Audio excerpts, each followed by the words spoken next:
Jaya Radha Madhava Kunja Bihari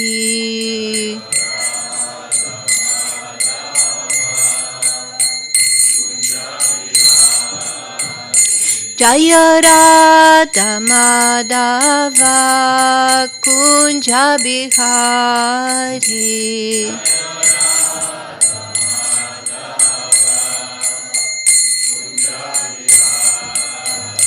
Jaya Gopi Jana Vallabha Girivala Dali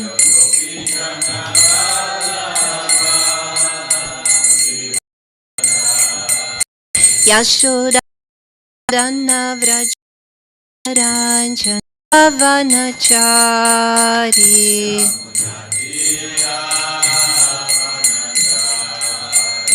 Jaya Radha Madhava Kunja Bihari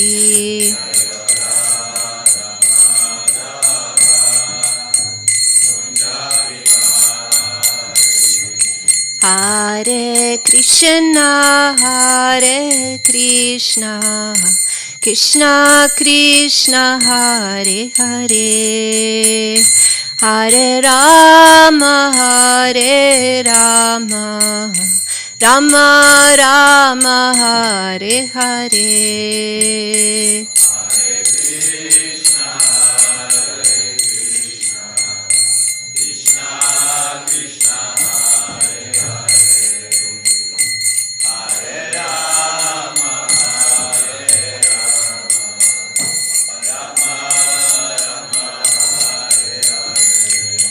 Hare Krishna Hare Krishna Krishna Krishna Hare Hare Hare Rama Hare Rama Rama Rama Hare Hare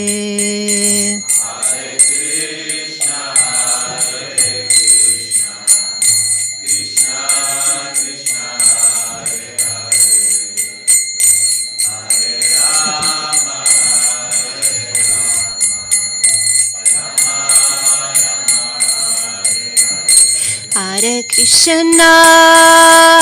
Krishna Krishna Krishna Hare Hare Hare Rama Rama Rama Hare Hare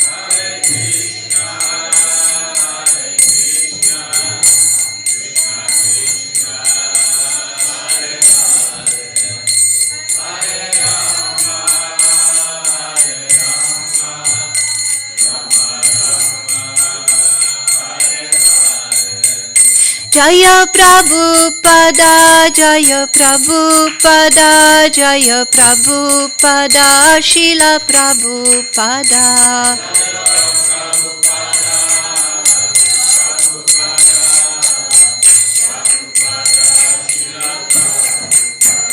Jaya Panchatattva Jaya Panchatattva Jaya Panchatattva Jaya Panchatattva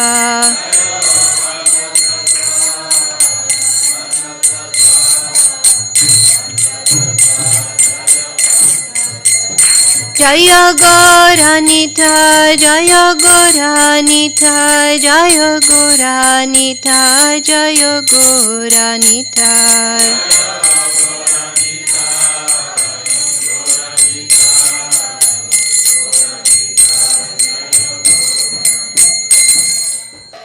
Jayam Vishnupada Paramahamsa Parivrajaka Tatara Shata Shishimant His Divine Grace A.C. Srila Bhaktivedanta Swami Srila Prabhupada Ki Jai Nanta Koti Vaishnava Vrinda Ki Jai Namacharya Srila Haridas Thakur Ki Jai Prem Se Kahor Shri Krishna Chaitanya Prabhu Nityananda Shri Dvaita Gadadhar Shivasadi Gaura Bhakta Vrinda Ki Jai Jai Shri Radha Krishna Gopa Gopinath Radha Kunda Shyama Kunda Giri Govardhan Ki Jai Vrindavan Dham Ki Jai Ganga Devi Ki Jai Amuna Mai Ki Jai Tulasi Maharani Ki Jai Gora Premanande All glories to the assembled devotees. All glories to the assembled devotees. All glories to the assembled devotees. All glories to Shishi Guru and Gauranga. All glories to Srila Prabhupada.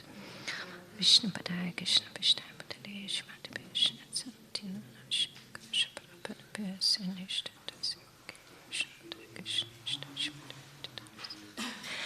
Om Namo Bhagavate Vasudevaya.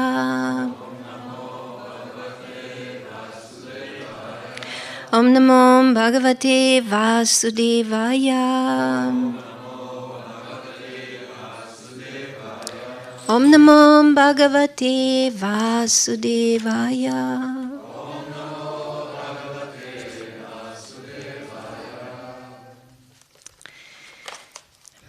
Hare Krishna, dear devotees. Today we will start again from the very beginning, Srimad Bhagavatam. We came to the end of chapter 14 of the 10th canto, and Srila Praladananda Swami instructed us to start again from the canto 1, chapter 1, text 1. So we will start today, and this is a very, very important and very verse with a very, very lengthy purport, so I'm sure that Maharaj will also speak on it, and I'll just give a little introduction, just a little something about this verse today. So you have it here. I'll start. Om Namo Bhagavate Vasudevaya.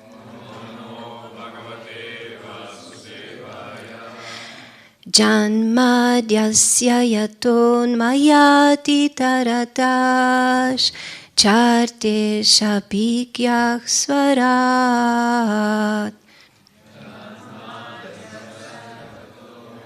yati taratash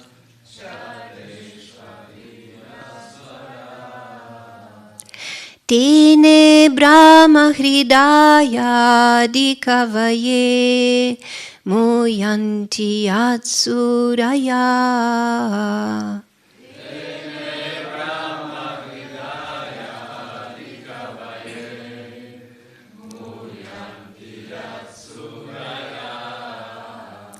Tejo varimridam yata vinimayo yatra trisargo mrisha.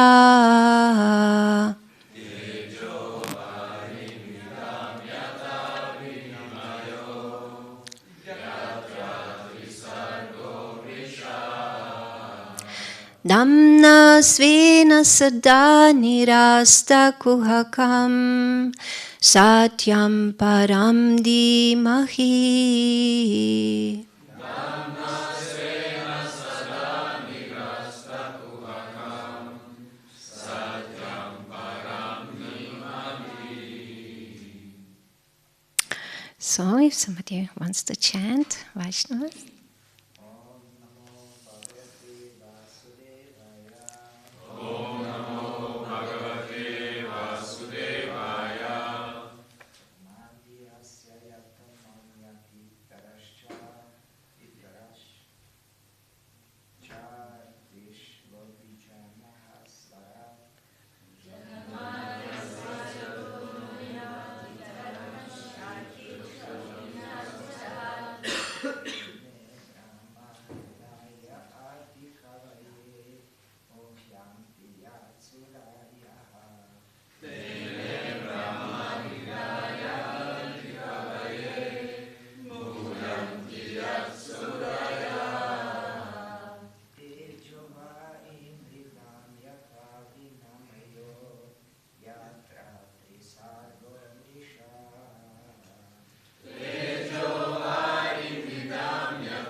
Vaishnavis. Om Namo Bhagavate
my Lord, Namaha, offering my obeisances, Bhagavate, unto the personality of Godhead,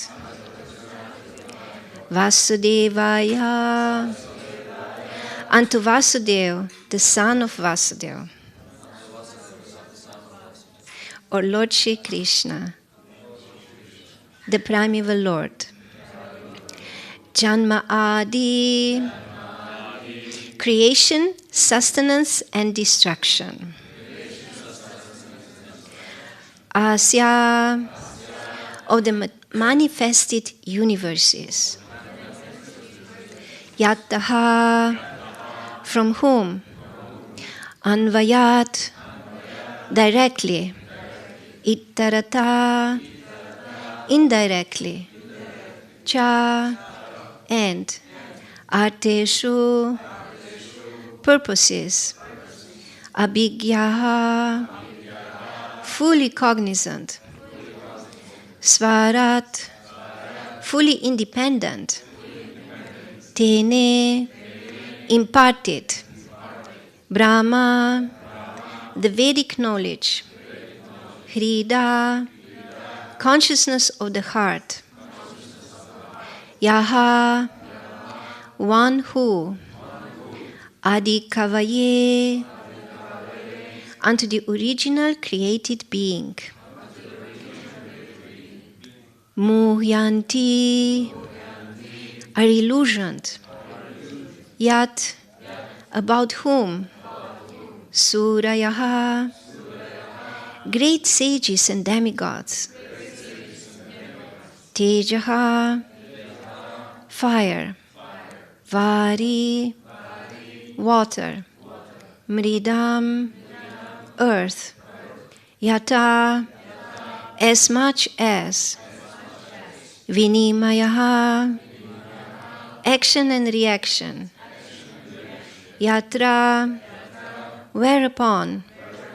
Trisargaha, three modes of creation, creative faculties.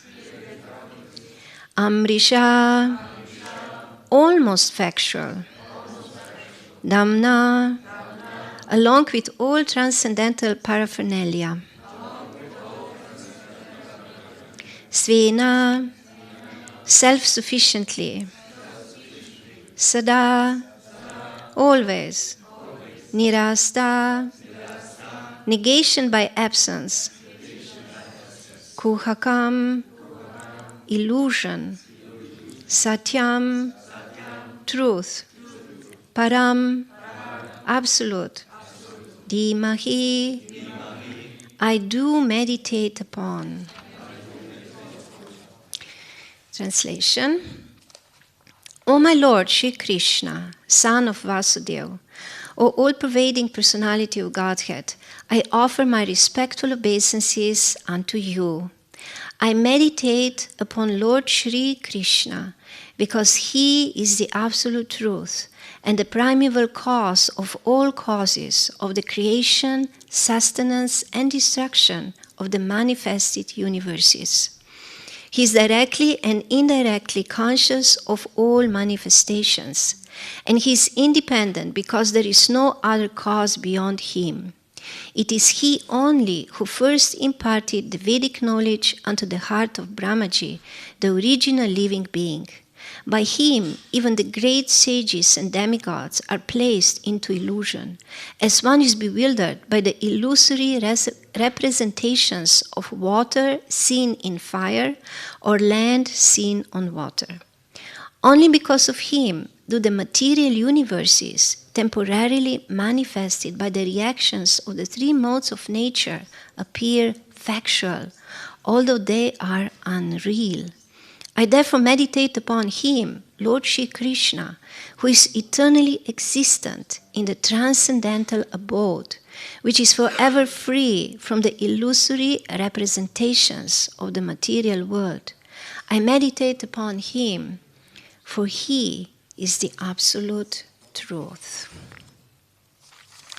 I just continue with reading the purport just one little part because it's a very long purport. We would just be reading until the end if you would read everything.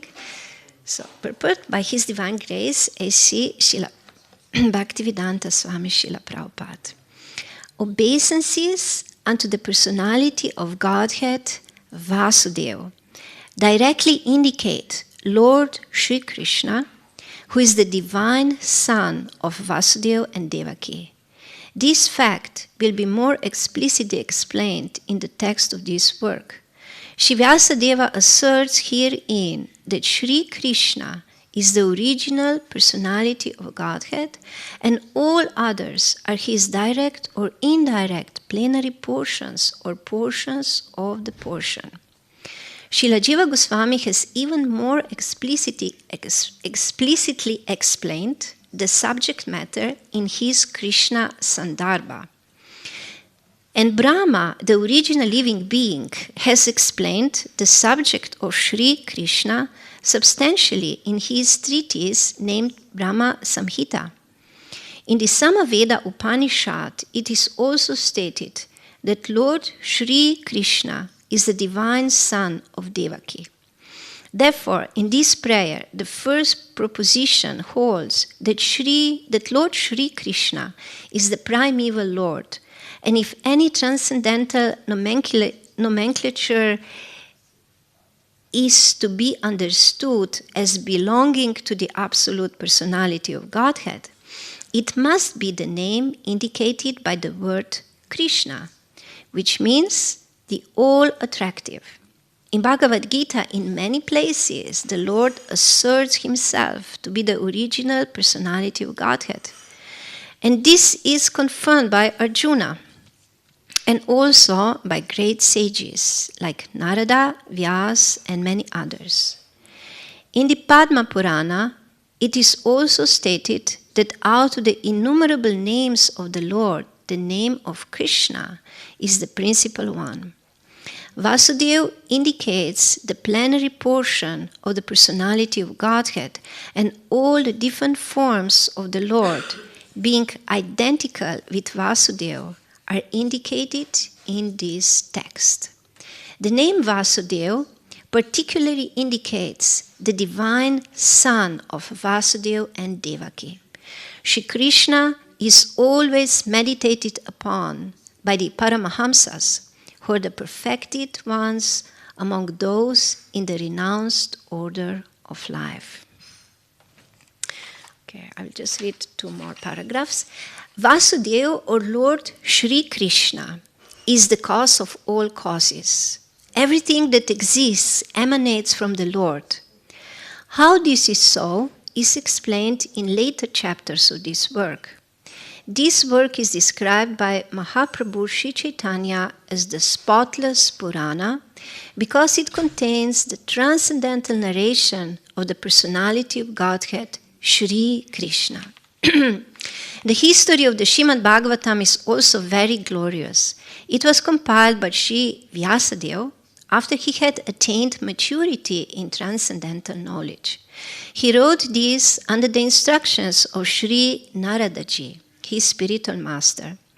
Vyasadeva compiled all Vedic literatures containing the 4 divisions of the Vedas, the Vedanta Sutras or the Brahma Sutras, the Puranas, the Mahabharata, and so on. But nevertheless, he was not satisfied. His dissatisfaction was observed by his spiritual master, and thus Narada advised him to write on the transcendental activities of Lord Sri Krishna. These transcendental activities are described specifically in the 10th canto of this work. But in order to reach to the very substance, one must proceed gradually by developing knowledge of the categories. It is natural that the philosophical mind wants to know about the origin of the creation. At night he sees the stars in the sky, and he naturally speculates about their inhabitants. Such inquiries are natural for man because man has a developed consciousness, which is higher than that of the animals. The author of Srimad Bhagavatam gives a direct answer to such inquiries. He says that the Lord Shri Krishna is the origin of all creations. He is not only the creator of the universe, but the destroyer as well. The manifested cosmic nature is created at a certain period by the will of the Lord. It is maintained for some time, and then it is annihilated by His will. Therefore, the Supreme Will is behind all cosmic activities. Of course, there are atheists of various categories who do not believe in a creator, but that is due to a poor fount of knowledge. The modern scientist, for example, has created space satellites, and by some arrangement or other, these satellites are thrown into outer space to fly for some time at the control of the scientist who is far away. Similarly, all the universes with innumerable stars and planets are controlled by the intelligence of the personality of Godhead.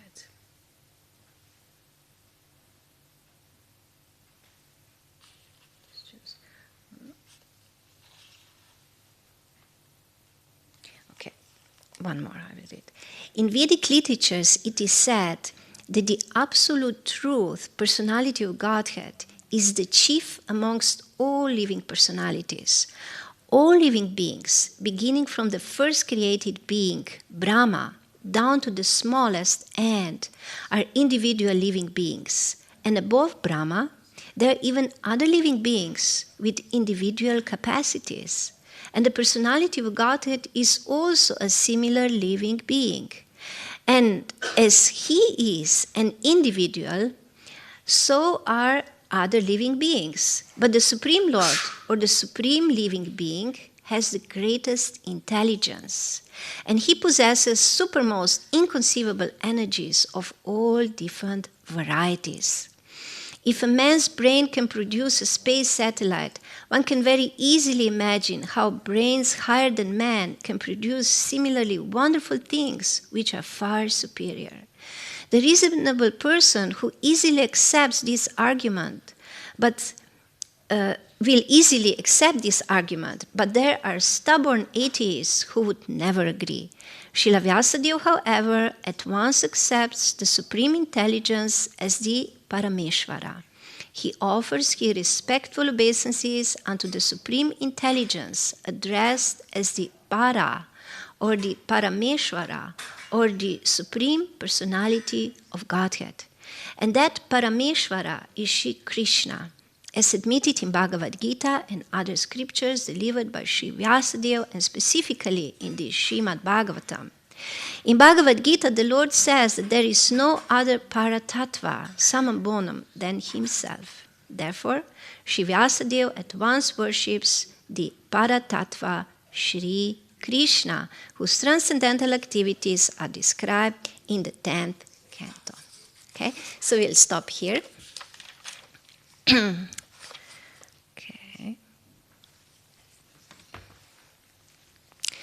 Om Jnana Timirandasya Gyananjana Shalakaya Chakshurun Militam Yena Tasmai Shri Guruve Namaha Shri Chaitanya Manobishtam Stapitam Yena Bhutale Swayam Rupam Kadamayam Dadati Swapadantikam Vandeham Shri Guru Shri Pada Kamalam Shri Gurum Vaishnavamscha Shri Rupam Sagrajatam Sahagana Raghunatan Vitam Tam Sajivam Sadvaitam Savadutam Parijana Sahitam Krishna Chaitanya Devam Shri Radha Krishna Padam Sahagana Lalita Shri Vishakan Vitamscha He Krishna Karuna Sindhu Dinabandhu Jagatpate Gopesha Gopika Kanta Radha Kanta Namostute Tapta Kanchanga Gorange Radhe Vrindavaneshwari Vrishabhanu Sute Devi Pranamami Hari Priye Vanchakalpatarubhyascha Kripa Sindhubhya Evacha Patitanam Pavanebhyo Vaishnavebhyo Namo Namaha Shri Krishna Chaitanya Prabhu Nityananda Shri Advaita Gadadara Shivasadi Gora Bhakta Vrinda Hare Krishna Krishna Krishna Hare Hare Hare Rama Rama Rama Hare Hare. I beg for the blessings of all the assembled Vaishnavas so that I can say something a little about this amazing verse, which is actually, we could say it's like a seed from which the entire Srimad Bhagavatam is developed. Okay, so our time is very limited. I will say a few things. The first point that I would like to speak about is how Srimad Bhagavatam actually was compiled. So Srila Prabhupada is mentioning in the second paragraph that Srila Vyasadeva is actually the compiler of all the Vedic literature. He's not the author, we know that, but he's the compiler. He compiled, he made it written down. And so he compiled all the different Vedas, different Puranas, the Mahabharata. And we could say that he has done such amazing work that he should feel some satisfaction upon doing this. But he was not satisfied. Actually, he was not satisfied. He felt deep frustration in his heart. And then his spiritual master, Narada Muni, came by and started inquiring from him. He immediately saw that something is not all right with his disciple. And he started inquiring from him. And then immediately, actually, he gave him a hint that what he did wrong. Because he asked him, are you satisfied by just instructing people in their material life?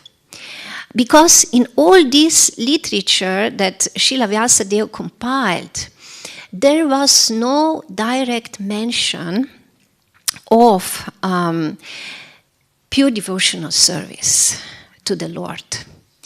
As we know, that the Vedas mainly deal, in most of their different departments, they deal with the material aspects of life, with Varnashrama and different aspects.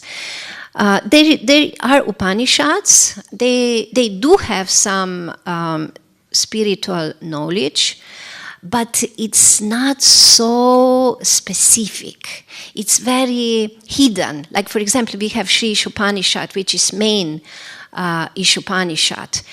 We can see there we have the text we are just studying right now. We just studied right now. Ishavasya midam sarvam.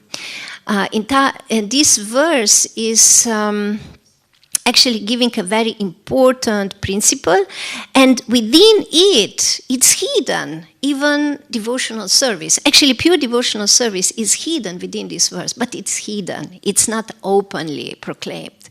One has to really study under the guidance of realized spiritual masters to be able to grasp this point. So, Srila Vyasadeva was not happy. And the reason why he was not happy is because he did not clearly and openly instruct the people of this world about pure devotional service. And therefore, Krishna, the Supreme Personality of Godhead, was not really pleased, although he compiled so much of Vedic literature. And Narada Muni explained this to Srila Vyasadeva, and then Srila Vyasadeva went again into meditation.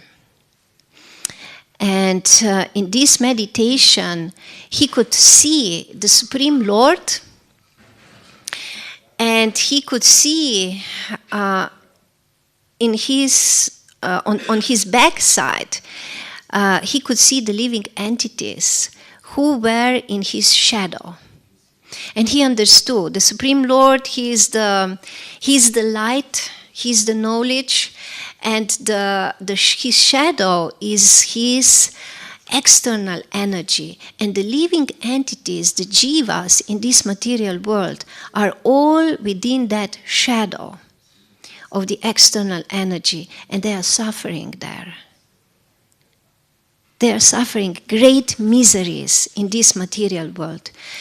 And he also saw in this vision that the only remedy for the suffering humanity is to again reconnect with the Lord. And this reconnection with the Lord is, of course, bhakti yoga, pure devotional service. And therefore, Srila Vyasadeva decided that he will write a commentary on Vedanta Sutra. He also compiled Vedanta Sutra, of course.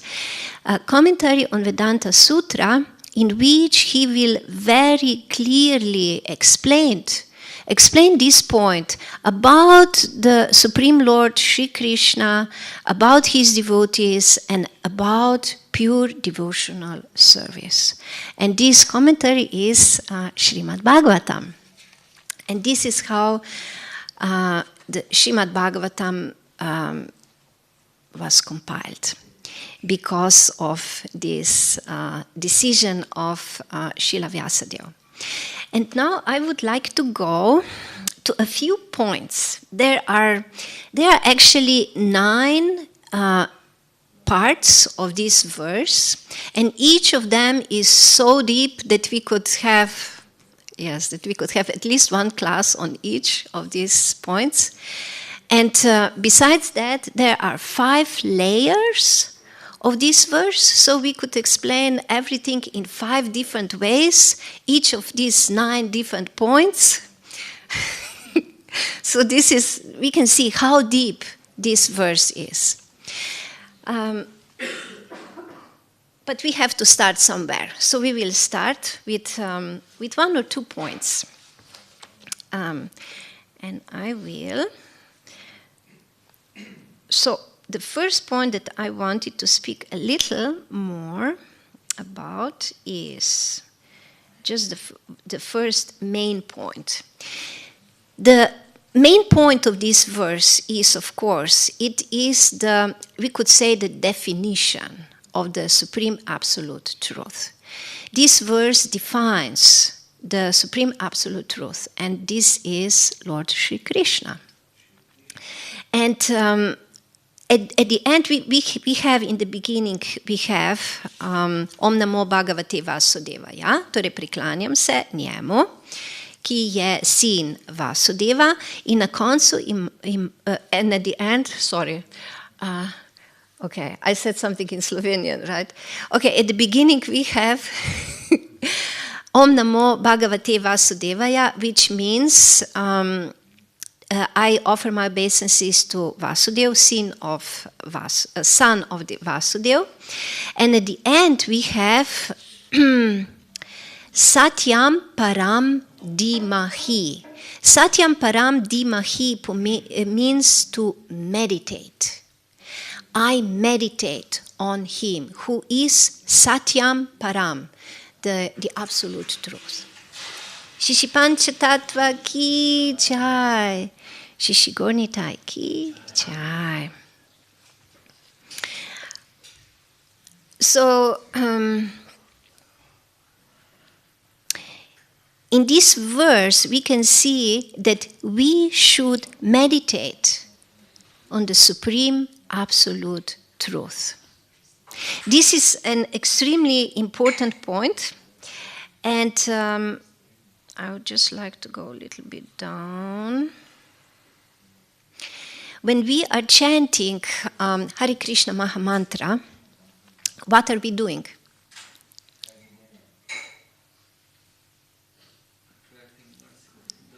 Attracting mercy of the Lord, yes. In connection with what I just said.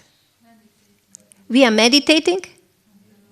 We are meditating on the Supreme Absolute Truth.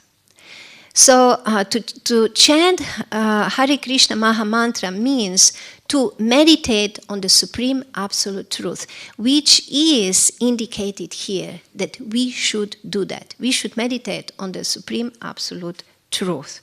This is very, very important. And then Srila Vyasadeva gives the different characteristics of the Supreme Absolute Truth. And we have in the first line, we have Janmat Yasya Yataha. In Janmat Yasya Yataha is actually also the first sutra of the Vedanta Sutra. And from this we can also see that Srimad Bhagavatam is the commentary on the Vedanta Sutra. And we can also see, actually, one thing I can also explain here, that the whole structure of Srimad Bhagavatam very much follows the structure of Vedanta Sutra. So, for example, in the beginning of Srimad Bhagavatam, the first and the second canto, we only have the description, mainly the whole focus in the first and the second canto is about the qualifications of the speaker and the qualifications of the listener of the Srimad Bhagavatam. And then in the third canto, the Srimad Bhagavatam really starts going really deep. And it systematically rejects or defeats different other ways of understanding the truth. So in the third canto, it defeats the materialistic understanding of this world. Because this is something that we are very much contaminated with. We are very, very much contaminated with the materialistic understanding. We think that this world is here and it's meant for my enjoyment. Every one of us thinks like that, because this is the false ego in the material world, makes us think that we are the lords and enjoyers of this world, and that everything what is here, it's actually meant for my enjoyment. So in the third canto, first, this is completely rejected. Then the next point, in the fourth canto rejects the pious enjoyment through the Vedic rituals. And there are many, many different stories, especially story of King Daksha, who made a very elaborate sacrifice, but at the end attained a very bad result. Actually, he lost his head. He was killed. Everything went completely wrong. So in this way, Srimad Bhagavatam is also showing that no, also with Vedic rituals, you will not attain real happiness. And then the fifth canto also goes still further, that even with just rejecting this material world, like the Jnanis do, just completely reject everything, and you just you just reject it, and you have nothing to do, you don't want to have anything to do with this world. This again is not the solution. And then Srimad Bhagavatam establishes pure devotional service. Pure devotional service, this is the only solution for every human being in this world, the only solution for the real happiness, for the real achievement in this life. And then in the seventh canto, it describes how actually we can achieve, how we can come to this pure devotional service. And then in the eighth canto, it describes different kinds of surrender, because pure devotional service starts with surrender. And then in the ninth canto, it explains different scandals. Ninth canto is about the scandals. It means that everything that can go wrong. So even if we are practicing pure devotional service, this does not mean that our path will be just full of, like in America they would say, with peaches and cream. So everything will be just arranged for us, and we will just walk to Goloka, back to home, to the spiritual world. No, it's not so easy. There are great challenges on our path, and on this path, sometimes even very, very sincere and very, very strict devotees stumble, and they may even fall. But still, they can pick themselves up and continue their path if they just stick with this one thing, which is to meditate, continue to meditate on the Supreme Absolute Truth. Never stop meditating on Him. Okay, this was just a little bit introduction. I'm still at complete introduction here. So Srimad Bhagavatam as the commentary on Vedanta Sutra. But I wanted to touch on 2 points that are especially dear to me in this verse. So I will take this opportunity that I can say something. And this is the point which is actually a little farther down, and it's Tejo vari mridam yata vinimayo yatra trisargo mrisha. And this is only because of Him do the material universes temporarily manifested by the reactions of the 3 modes of nature appear factual, although they are unreal. So this is amazing, amazing statement, isn't it? That the entire material creation, that entire universe is not real. It appears factual, but it's not real. Actually, also Mayavadis say that it's not, that this universe is not real. So our complete understanding is that it is real, but it's not real in the ultimate sense, in the absolute sense, because it is temporary and it's constantly changing. It's constantly changing. It does not remain the same. Because for something to be real in the ultimate sense, in the spiritual sense, it has to remain the same through the time, through the eternity. It has to remain the same. But here everything is changing again and again and again, and it is changing because of the influence of these 3 modes of material nature. And this first line, Janma Dhyasya Yataha, means, indicates the creation, maintenance, and dissolution. And this is something about what is happening with this world. This world is created, is maintained, and it is dissolved.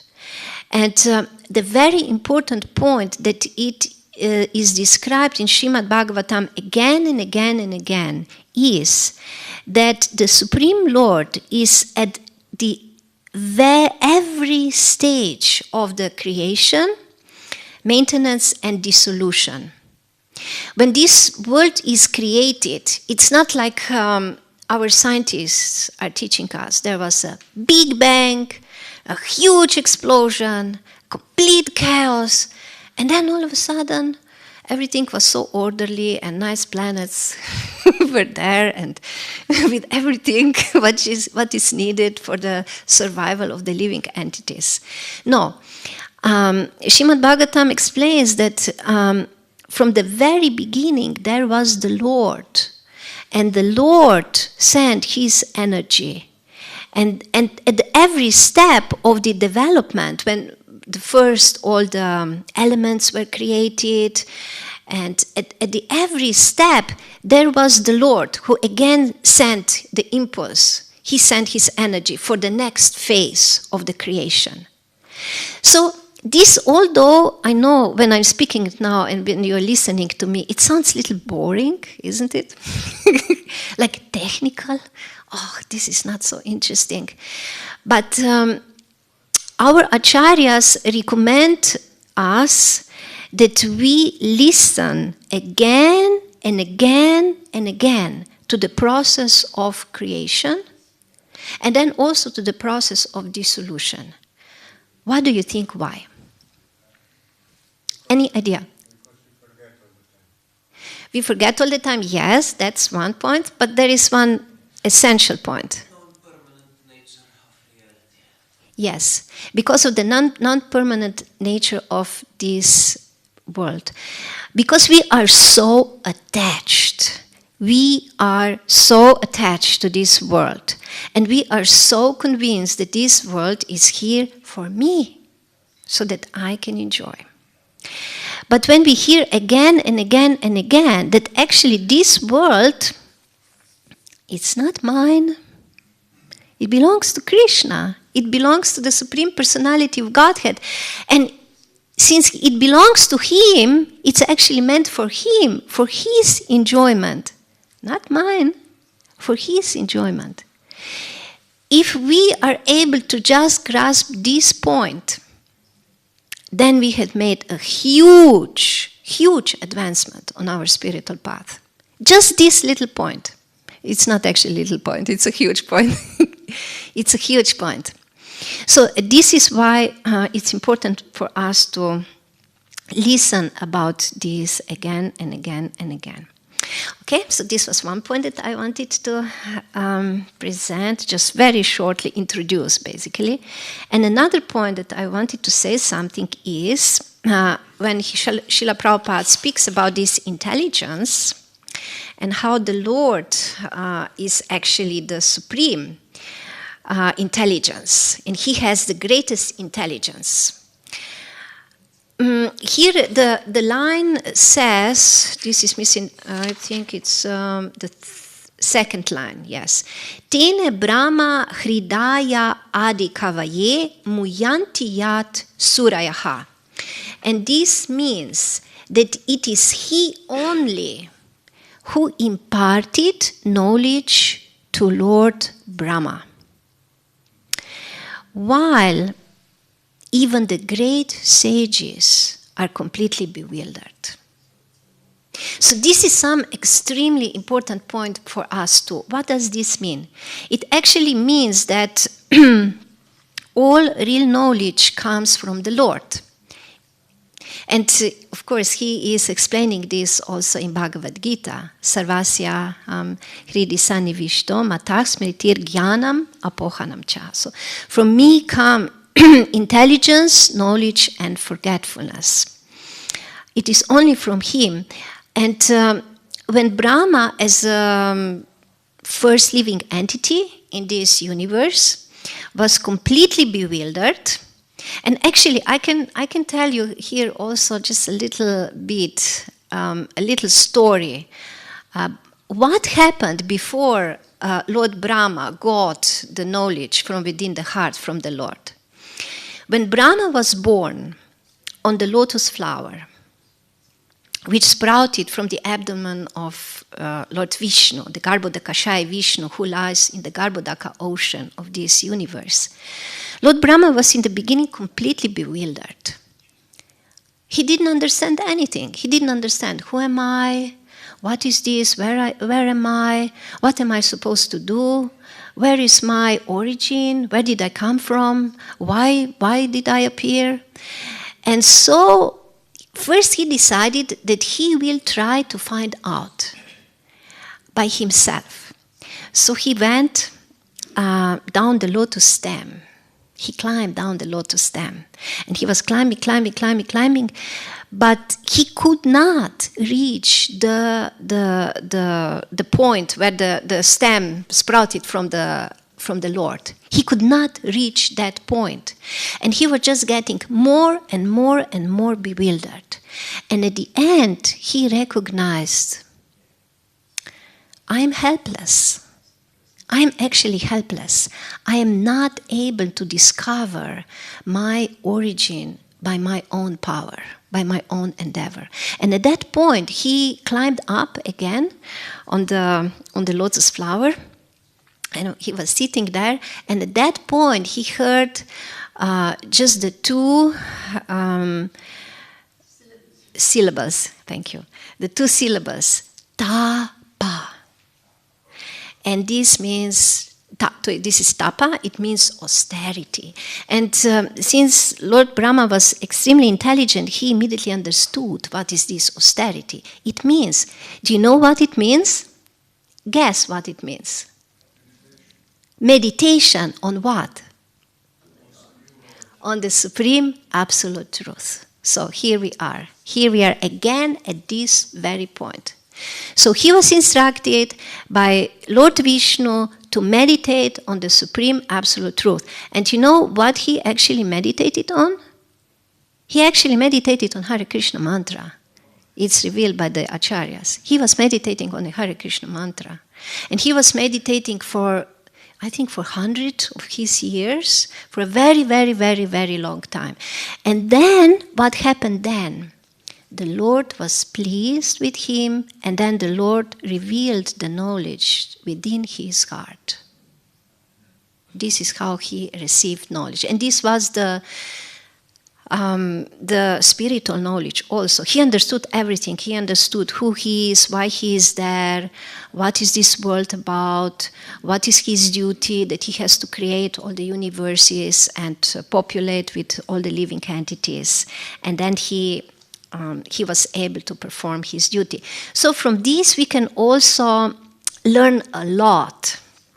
We can learn that our main duty also is just this one, to meditate on the Supreme Personality of Godhead, because He is the absolute truth.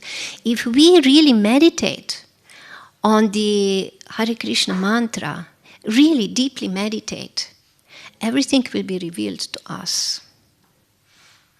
Everything what we need to know will be revealed to us. And this is from the material point of view, regarding our present life situation, regarding our present life problems that we may have. Krishna will supply the intelligence, Krishna will supply the inspiration of what to do, how to act, how to solve the problems. And also from the spiritual point,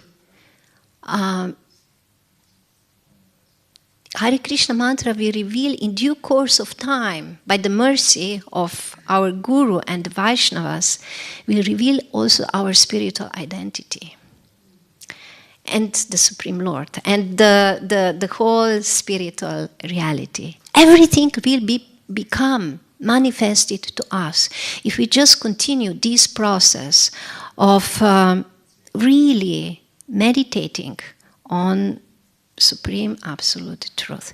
So I will end here, and I would like to open discussion, because there are many, many points here that we could discuss. If we have time, I don't know, maybe 5 minutes. Yes, Mataji? Thank you, Mataji, for a very exhaustive explanation of this verse. Wait for back the mic. Oh,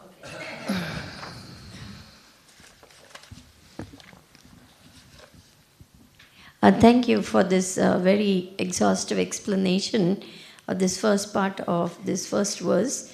In the beginning, you said that this Srimad Bhagavatam is actually come to establish the absolute truth and the process to achieve the absolute truth and to kick out all the cheating religions. But this age being Kali Yuga, people are taking the Srimad Bhagavatam and making their own Bhagavad Sapta explanations, so many things, and trying to make business, even out of Srimad Bhagavatam. So how we can know from whom to hear Srimad Bhagavatam? Because it's a big business. Even spirituality now has become a big business. Okay, thank you. Thank you. A very, how to say, relevant question for this time and age. So this is basically a question: who is a bona fide speaker, or who is a bona fide spiritual master? So there are essential qualities that a bona fide spiritual master must have, and so there are, of course, different aspects to answer this. Now, the first point that I would like to make is whenever Srila Prabhupada was asked who is a bona fide guru, he would always quote the verse from Mundaka Upanishad, Samit Pani Shrotriyam Brahma Nishtam. And this verse means that a bona fide speaker of Srimad Bhagavatam, or teacher, or a bona fide spiritual master must, first of all, he must be a very obedient student of his spiritual master. So he has to be very humble and submissive student of his spiritual master, and he has to be in disciplic succession of the bona fide disciplic succession. So he has to receive the knowledge from the right source. This is the first important point. And this submission is very important because the real knowledge will be revealed by the guru only to a submissive disciple, who is always willing to serve the guru according to his instructions and his desire. So this is the first. Then the second, Samit Pami Shrotyam. Shrotyam means that he has heard. And he has heard basically means that he has received the knowledge. So he has the knowledge. It's not that, you know, that he doesn't know. He has heard, he has studied, he has acquired the knowledge.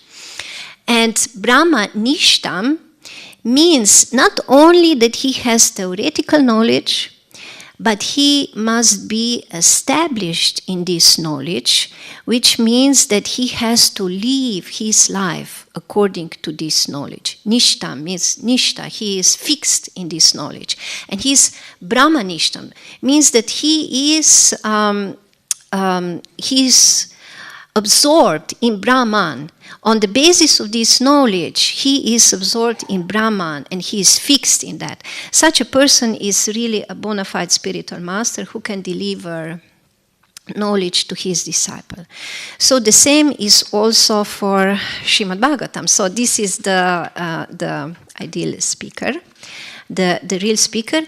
And there are also other, just a minute, there are also other specific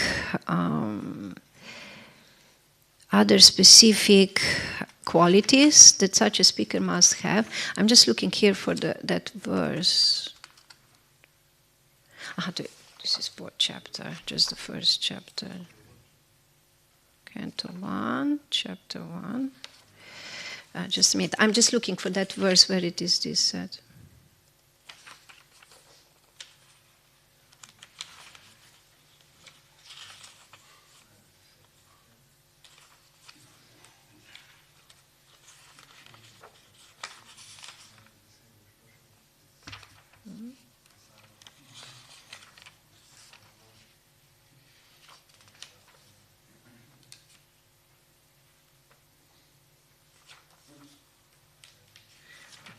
I don't find it right now. Oh, yes, it is. So this is text 8. It's first canto, first chapter, text 8. And because you are submissive, your spiritual masters have endowed you with all the favors bestowed upon a gentle disciple. Therefore, you can tell us all that you have scientifically learned from them.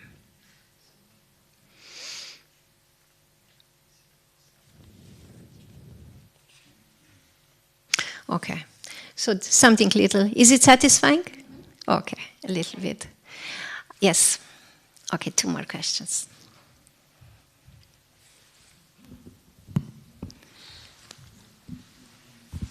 Hare Krišna, hvala za vprašanje in za odgovor.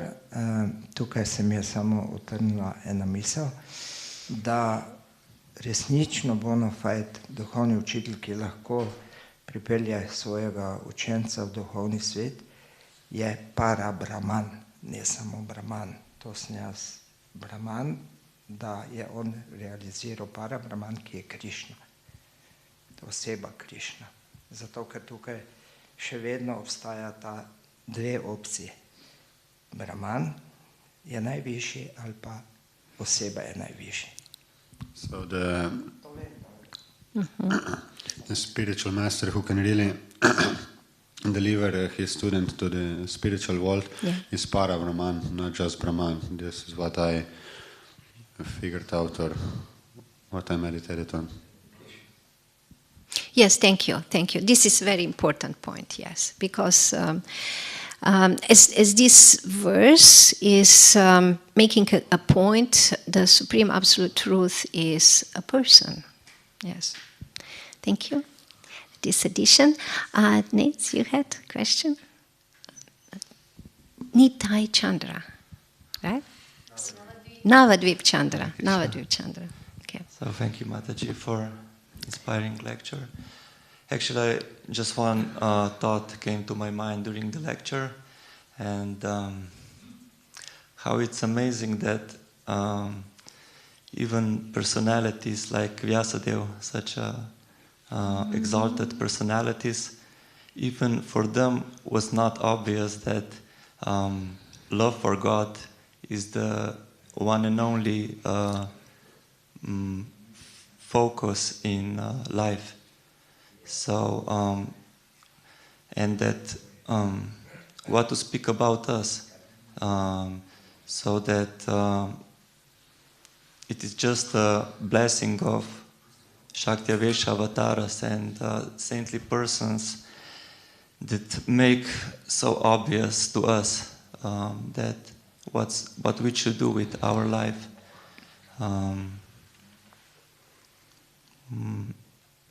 And they make it so obvious that sometimes we cannot.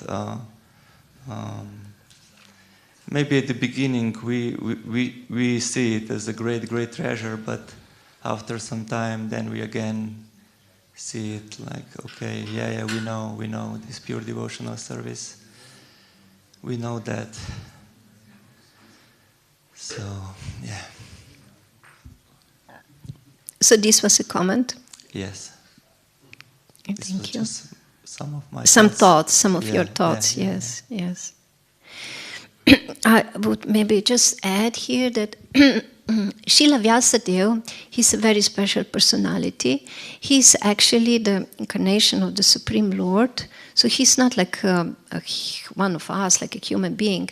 And he is definitely perfect and complete. And he was aware. It's not that he was not aware of this truth. He was aware. But just the way he compiled the Vedic literature, it just wasn't clear enough. He didn't really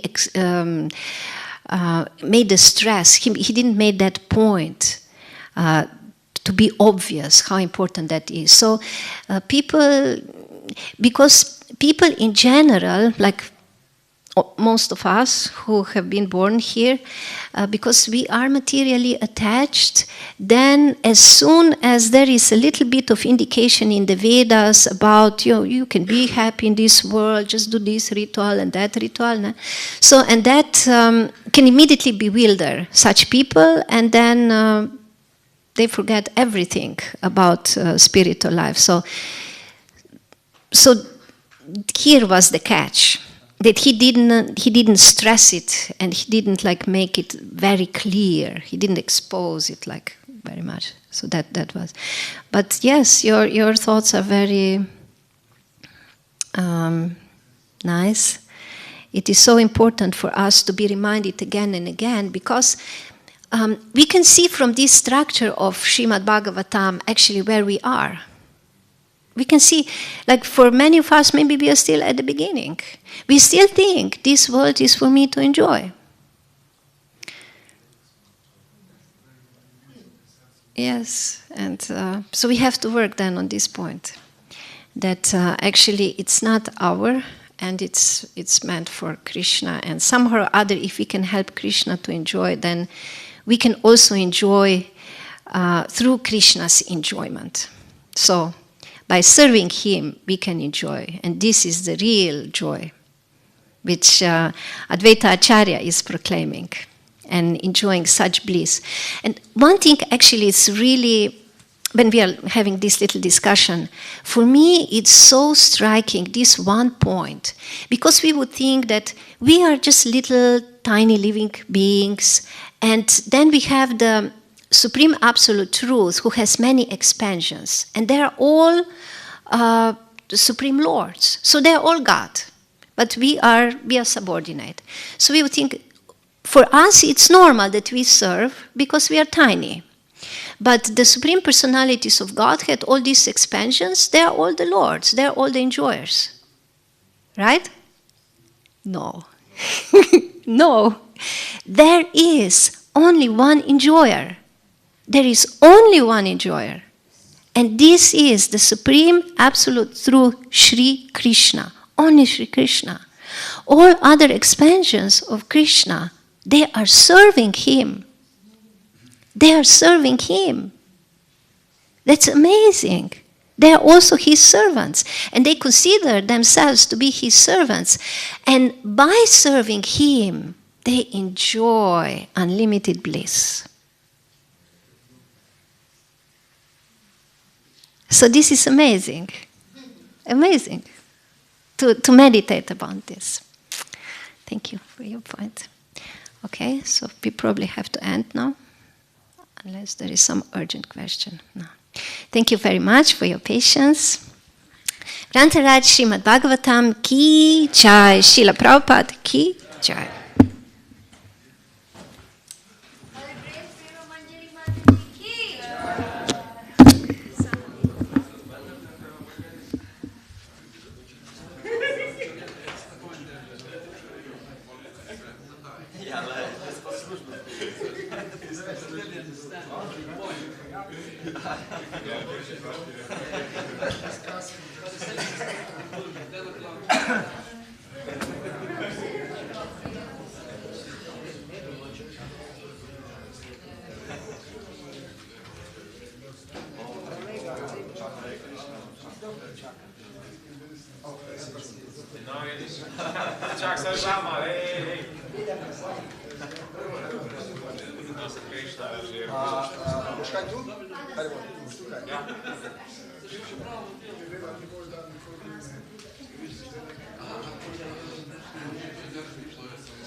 Naprita.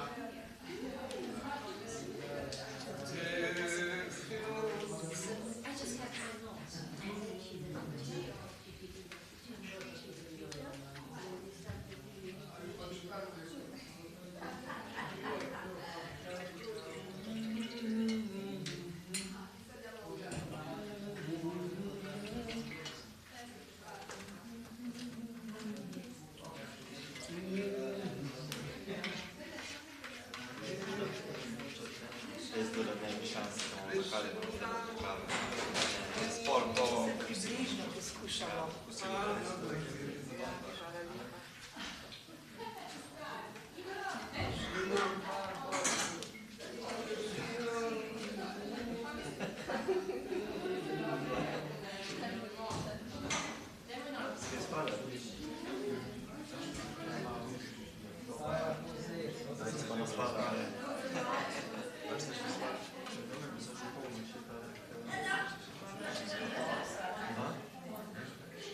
Da vidimo, klasisko.